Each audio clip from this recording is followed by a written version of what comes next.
आज हमारा आषाढ़ का एक दिन पढ़ने का चौथा दिन है, जिसमें हमने कल जहाँ से छोड़ा था वहीं से हम स्टार्ट करेंगे। कालिदास बोलता है, अधिक प्रतीक्षा नहीं करनी पड़ेगी विलोम।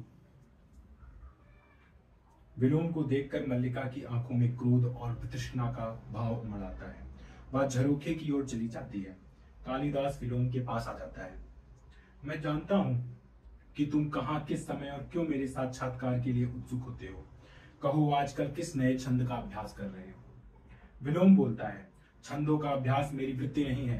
कालिदास बोलता है, मैं जानता हूं तुम्हारी वृत्ति दूसरी है। क्षण भर उसकी आंखों में देखता रहता है। उस वृत्ति ने संभवतः छंदों का अभ्यास सर्वथा छुड़ा दिया है। विलोम बोलता है, आज निसंदेह तुम छंदों के अभ्यास पर गर्व कर सकते हो। अग्निकाष्ठ के पास जाकर उसे सहलाने लगता है। प्रकाश उसके मुख पर पड़ता है। सुना है राजधानी से निमंत्रण आया है। कालिदास बोलता है, सुना मैंने भी है। तुम्हें दुख हुआ। विलोम बोलता है, दुख? हा, बहुत। एक मित्र के बिछड़ने का किसे दुख नहीं होता। कल ब्रह्म मुहूर्त में ही चले जाओगे। कालिदास बोलता है, मैं नहीं जानता। विलोम बोलता है, मैं जानता हूं। आचार्य कल ब्रह्म मुहूर्त में ही लौट जाना चाहते हैं। राजधानी के वैभव में जाकर ग्राम प्रांतर को भूल तो नहीं जाओगे। एक दृष्टि मल्लिका पर डालकर फिर कालिदास की ओर देखता है। सुना है वहां जाकर व्यक्ति बहुत व्यस्त हो जाता है। वहां के जीवन में कई तरह के आकर्षण हैं, रंगशालाएं, मदिरालय और तरह तरह की विलास भूमियां। मल्लिका के भाव में बहुत कठोरता आ जाती है। मल्लिका बोलती है, आर्य विलोम, यह समय और स्थान इन बातों के लिए नहीं है। मैं इस समय आपको यहाँ देखने की आशा नहीं करती। विलोम बोलता है, मैं जानता हूं तुम इस समय मुझे यहाँ देखकर प्रसन्न नहीं हो, परंतु मैं अंबिका से मिलने आया था। बहुत दिनों से भेंट नहीं हुई थी। यह कोई ऐसी अप्रत्याशित बात नहीं है। कालिदास बोलता है, विलोम का कुछ भी करना अप्रत्याशित नहीं है। हाँ, कई कुछ ना करना अप्रत्याशित हो सकता है। विलोम बोलता है, यह वास्तव में प्रसन्नता का विषय है कालिदास कि हम दोनों एक दूसरे को इतनी अच्छा तरह समझते हैं। निस्संदेह मेरे स्वभाव में ऐसा कुछ नहीं है जो तुमसे छिपा हो। क्षण भर कालिदास की आंखों में देखता रहता है। विलोम क्या है? एक असफल कालिदास और कालिदास एक सफल विलोम। हम कहीं एक दूसरे के बहुत निकट पड़ते हैं। अग्निकाष्ठ के पास से हटकर कालिदास के निकट आ जाता है। कालिदास बोलता है, निसंदेह सभी विपरीत एक दूसरे के बहुत निकट पड़ते हैं। विलोम बोलता है, अच्छा है, तुम इस सत्य का स्वीकार करते हो। मैं उस निकटता के अधिकार से तुम्हें इससे एक प्रश्न पूछ सकता हूँ। संभव है फिर कभी तुमसे बात करने का अवसर ही प्राप्त ना हो। एक दिन का व्यवधान तुम्हें हमसे बहुत दूर कर देगा ना। कालिदास बोलता है, वर्षों का व्यवधान भी विपरीत को विपरीत से दूर नहीं करता। मैं तुम्हारे प्रश्न को सुनने के लिए उत्सुक हूँ। विलोम बहुत पास आकर उनसे कंधे पर हाथ रख देता है। विलोम बोलता है, मैं जानना चाहता हूं कि तुम अभी तक वही कालिदास हो ना। अर्थपूर्ण दृष्टि से अंबिका की ओर देख लेता है। कालिदास बोलता है, मैं तुम्हारा अभिप्राय नहीं समझ सका। उसका हाथ अपने कंधे से हटा देता है। विलोम बोलता है, मेरा अभिप्राय है कि तुम अभी तक वही व्यक्ति हो ना, जो कल तक थे। मल्लिका झरोखे के पास से उधर को बढ़ आती है। मल्लिका बोलती है, आर्य विलोम, मैं इस प्रकार की अनर्गलता क्षम्य नहीं समझती। विलोम बोलता है, अनर्गलता? अंबिका के निकट आ जाता है। कालिदास दो एक पग दूसरी ओर चला जाता है। इससे अनर्गलता क्या है? मैं बहुत सार्थक प्रश्न पूछ रहा हूं। क्यों कालिदास, मेरा प्रश्न सार्थक नहीं? क्यों अंबिका? अंबिका अव्यवस्थित भाव से उठ खड़ी होती है। अंबिका बोलती है, मैं इस संबंध में कुछ नहीं जानती और ना ही जानना चाहती हूँ। अंदर की ओर चल देती है। विलोम बोलता है, ठहरो अंबिका। अंबिका रुककर उसकी ओर देखती है। आज तक ग्राम प्रांतर में कालिदास के साथ मल्लिका के संबंध को लेकर बहुत कुछ कहा जाता रहा है। मल्लिका एक पग आगे की ओर आ जाती है। मल्लिका बोलती है, आर्य विलोम, आप? विलोम बोलता है, उसे दृष्टि में रखते हुए क्या उचित नहीं कि कालिदास यह स्पष्ट बता दे कि उसे उज्जैनी अकेले ही जाना है या? मल्लिका बोलती है, कालिदास आपके किसी भी प्रश्न का उत्तर देने के लिए बाध्य नहीं है। विलोम बोलता है, मैं कब कहता हूं बाध्य है, परंतु संभव है कालिदास का अंतःकरण उसे उत्तर देने के लिए बाध्य करे। क्यों कालिदास? कालिदास मुड़ पड़ता है। दोनों एक दूसरे के सामने आ जाते हैं।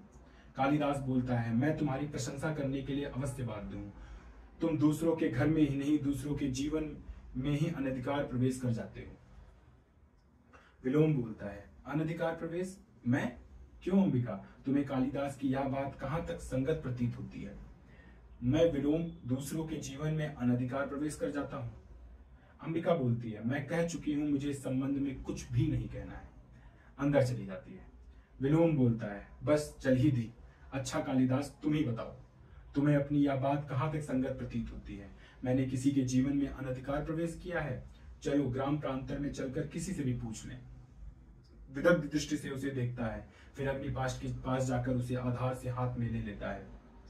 तो तुम अपने अंतःकरण से ही मेरे प्रश्न का उत्तर देने के लिए बाध्य नहीं हो, संभवतः प्रश्न ही ऐसा है। कालिदास बोलता है, तुम कुछ भी अनुमान लगाने के लिए स्वतंत्र हो। मैं इतना ही जानता हूं कि मुझे ग्राम प्रांतर छोड़कर उज्जैन जी जाने का तनिक मोह नहीं है। विलोम उन्मुख कालिदास के मुख के निकट ले आता है। विलोम, निसंदेह तुम्हें ऐसा मोह क्यों होगा? साधारण व्यक्ति को हो सकता है, तुम्हें क्यों होगा? परंतु मैं केवल इतना जानना चाहता था कि यदि ऐसा हो, क्षण भर के लिए स्वीकार कर लिया जाए कि तुम जाने का निश्चय कर लो, तो उस स्थिति में क्या यह उचित नहीं कि मल्लिका उसके और कालिदास के बीच में आ जाती है। अग्निकाष्ठ का प्रकाश उसके मुख पर पड़ने लगता है। मल्लिका बोलती है, आर्य विलोम, आप अपनी सीमा से आगे जाकर बात कर रहे हैं। मैं बच्ची नहीं हूं, अपना बुरा बुरा सब समझती हूँ। आप संभवतः यह अनुभव नहीं कर रहे कि आप यहाँ इस समय एक अनचाहे अतिथि के रूप में उपस्थित हैं। विलोम बोलता है, यह अनुभव करने की मैंने आवश्यकता नहीं समझी। तुम मुझे घृणा करती हो, मैं जानता हूं, परंतु मैं तुमसे घृणा नहीं करता। मेरे यहाँ होने के लिए इतना ही पर्याप्त है। अग्निकाश का प्रकाश फिर कालिदास के चेहरे पर डालता है, और एक बात कालिदास से भी करना चाहता था। अर्थपूर्ण दृष्टि से कालिदास की देखकर फिर मल्लिका की ओर देखता है। तुम कालिदास के बहुत निकट हो, परंतु मैं कालिदास को तुमसे अधिक जानता हूं। पुनः एक एक करके दोनों की ओर देखता है और ड्योढ़ी की ओर चल देता है।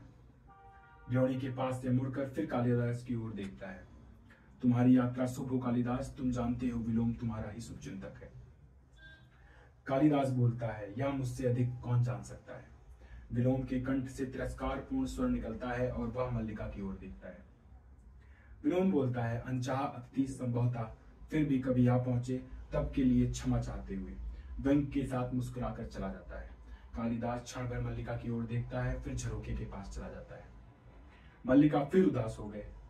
मल्लिका बोलती है, तुम फिर उदास हो गए। कालिदास झरोखे से बाहर देखता रहता है। देखो, तुम मुझे वचन दे चुके हो। कालिदास लौटकर उसके पास आ जाता है। कालिदास बोलता है, फिर एक बार सोचो मल्लिका, प्रश्न सम्मान और राजाश्रय स्वीकार करने का नहीं है, उससे कहीं बड़ा एक प्रश्न मेरे सामने है। मल्लिका, और वह प्रश्न मैं हूं ना?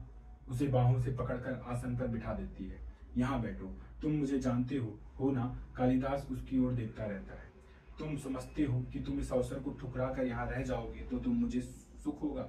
उमड़ते आंसुओं को दबाने के लिए आंखें झपकती और ऊपर की ओर देखने लगती है। मैं जानती हूँ कि तुम्हारे चले जाने से मेरे अंदर को एक रिक्तता छा लेगी। बाहर भी संभवतः बहुत सूना प्रतीत होगा, फिर भी मैं अपने साथ छल नहीं कर रही। मुस्कुराने का प्रयत्न करती है। मैं हृदय से कहती हूँ तुम्हें जाना चाहिए। कालिदास बोलता है, चाहता हूँ तुम इस समय अपनी आंखें देख सकती। मल्लिका बोलती है, मेरी आंखें इसके लिए गीली हैं कि तुम मेरी बात नहीं समझ रहे। उसके पैरों के पास बैठकर उसके घुट्टों पर कोहनियां रख देती है। तुम यहाँ से जाकर भी मुझसे दूर हो सकते हो। प्रश्नवाचक। यह ग्राम प्रांतर मेरे रह रहकर तुम्हारी प्रतिभा को विकसित होने का अवसर कहाँ मिलेगा? यहाँ लोग तुम्हें समझ नहीं पाते। वे सामान्य की कसौटी पर तुम्हारी परीक्षा करना चाहते हैं। कोहनियों पर ठोड़ी भी रख लेती है। विश्वास करते हो न कि मैं तुम्हें जानती हूँ कि कोई भी रेखा तुम्हें घेर ले तुम घिर जाओगे। मैं तुम्हें घेरना नहीं चाहती, इसलिए कहती हूँ जाओ। कालिदास बोलता है, तुम पूरी तरह नहीं समझ रही मल्लिका, प्रश्न तुम्हारे घेरने का नहीं है। मल्लिका शब्दों की चुभन अनुभव करके अपनी मुद्रा स्वाभाविक बनाए रखने का प्रयत्न करती है। कालिदास जैसे सोचता सा उठ खड़ा होता है और टहलने लगता है। मैं अनुभव करता हूँ कि यह ग्राम प्रांतर मेरी वास्तविक भूमि है। मैं कई सूत्रों से इस भूमि से जुड़ा हूँ। उन सूत्रों में तुम हो, यह आकाश है और ये मेघ है। यहाँ की हरियाली है, हरणों के बच्चे हैं, पशुपालन है। रुक कर मल्लिका की ओर देखता है। यहाँ से जाकर मैं अपनी भूमि से उखड़ जाऊंगा। मल्लिका आसन पर कुनी रखे उसे टेक लगा लेती है। मल्लिका बोलती है, यह क्यों नहीं सोचते कि नई भूमि तुम्हें यहाँ से अधिक संपन्न और उर्वरा मिलेगी। इस भूमि से तुम जो कुछ ग्रहण कर सकते थे कर चुके हो। तुम्हें आज नई भूमि की आवश्यकता है जो तुम्हारे व्यक्तित्व को अधिक पूर्ण बना देगी। कालिदास बोलता है, नई भूमि सुखा भी तो सकती है। फिर टहलने लगता है।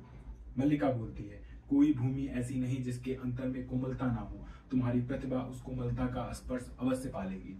कालिदास और उस जीवन की अपनी अपेक्षाएं भी होंगी। मल्लिका उठकर उसके पास आ जाती है और उसके हाथ में अपने हाथों में ले लेती है। मल्लिका बोलती है, यह क्यों आवश्यक है कि तुम उन अपेक्षाओं का पालन करो।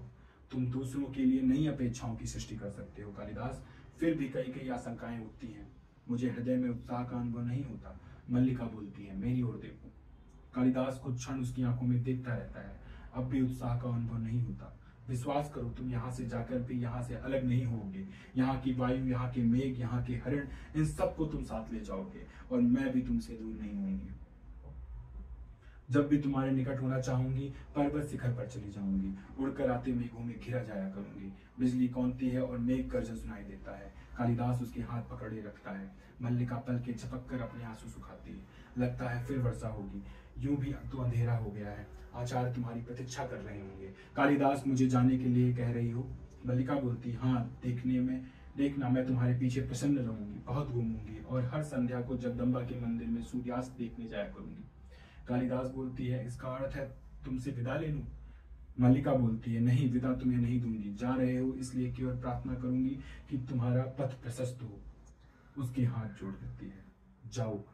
कालिदास पल भर आंखें मूंदे रखता है, फिर झटके से चला जाता है। मल्लिका हाथ में मुंह छिपाए आसन पर बैठ जाती है। तीव्र मेघ गर्जन सुनाई देता है और साथ वर्षा का शब्द सुनाई देने लगता है। मल्लिका अपने को रोकने का प्रयत्न करती है और सिसक उठती है। अंबिका अंदर से आकर उसके सिर पर हाथ रखती है और उसका मुंह ऊपर उठाती है। अंबिका बोलती है, मल्लिका आसन से उठ खड़ी होती है और झरोखे के पास जाकर उनसे सिर टिका लेती है। अंबिका बोलती है, तुम स्वस्थ नहीं हो मल्लिका, चलो अंदर चलकर विश्राम कर लो। मल्लिका अपनी सिसकियां दबाने का प्रयत्न करती हुई उसी तरह खड़ी रहती है। मल्लिका बोलती है, मुझे यहीं रहने दो माँ, मैं अस्वस्थ नहीं हूँ। देखो माँ, चारों ओर कितने गहरे मेघ घिर आए हैं। कल ये मेघ उज्जैनी की ओर उड़ जाएंगे। पुनः हाथों में मुंह छिपाकर सिसक उठती है। अंबिका पास जाकर उसे अपने से सटा लेती है। अंबिका बोलती है, रो नहीं मल्लिका। मल्लिका बोलती है, मैं रो नहीं रही हूँ माँ, मेरी आंखों से जो बरस रहा है या दुख नहीं, या सुख है माँ, सुख। अंबिका के पक्ष में मुंह छुपा लेती है। पुनः मेघ गर्जन सुनाई देता है और वर्षा का शब्द चौंक जाता है।